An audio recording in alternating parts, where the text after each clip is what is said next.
Tingnan nyo. Batas tayo. Spring na, spring.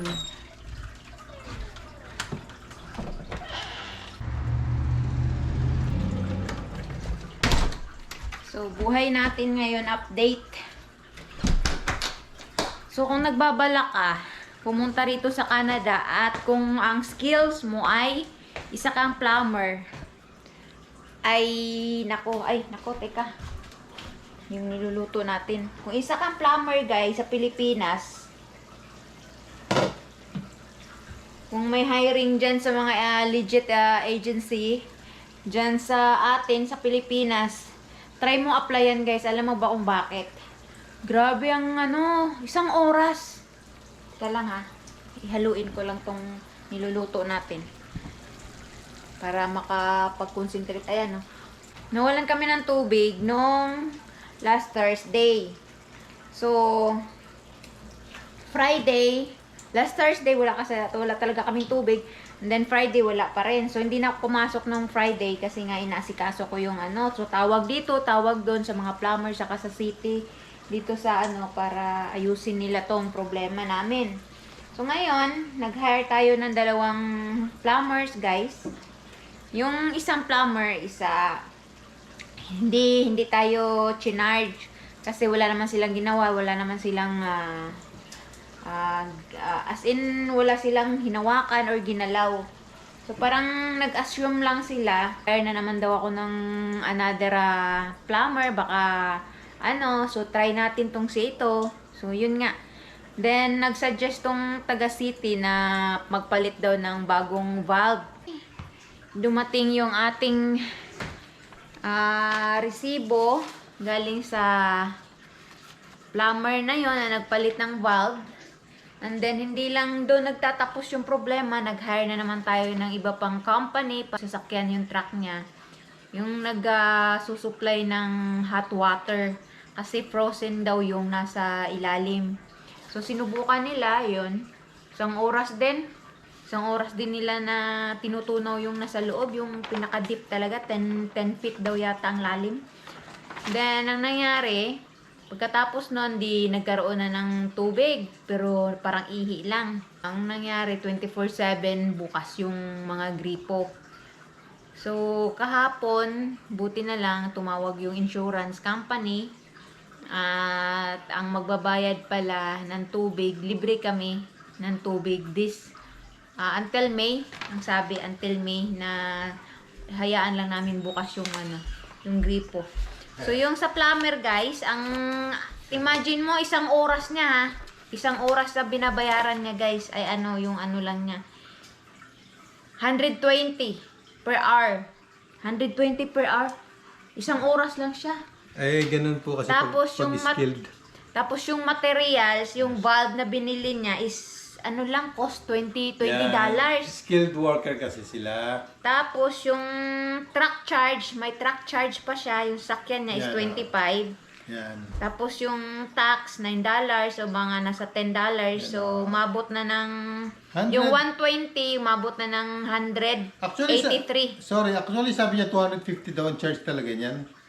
Oh? Oo, sabi niya sa akin. Pero guys, alam niyo, kung magtataka kayo, kasi sabi niyo si Daddy Lud, skilled rin. May mga part po na hindi natin pwedeng galawin kasi po yun ay nasa metro. So, city government ang nagre-recommend ng kung sino yung gagalaw, magtatanggal. Usually, madali lang yan kasi... So, bakit tayo naka-discount?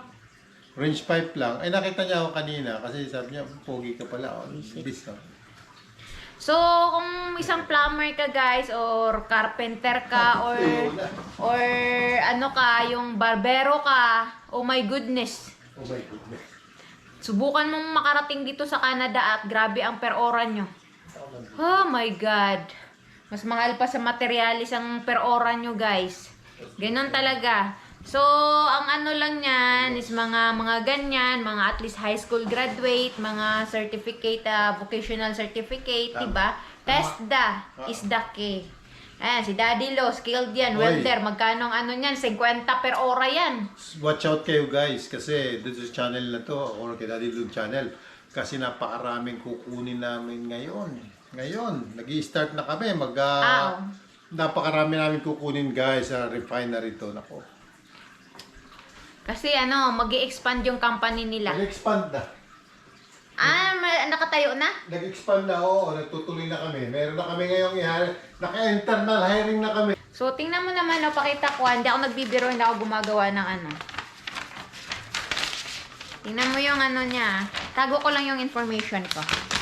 Kasi baka may mag-private message din ng mga basher na galit sa atin. Then, ayan papakita ko sa inyo. Lagyan natin ng ilaw. 120. Ano nakalagay dyan? Total labor. 1 hour lang yan. Report.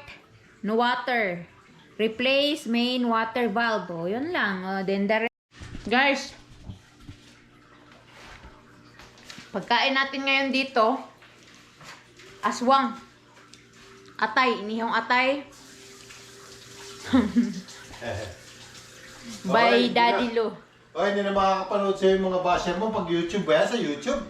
Hindi na makakapanood sa'yo yung mga basher mo na Paano hindi? Nakalkal nga niya yung mga 5 years ago na mga comment tsaka mga picture doon baka Ganun siya kalupit. lahat daw pinopost mo.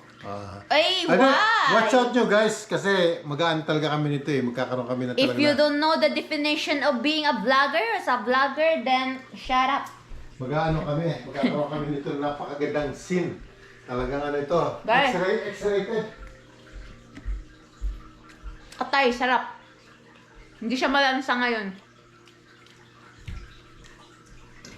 Nakabili kasi kami ng buong baboy. Tapos may atay, may yung mga organ ba?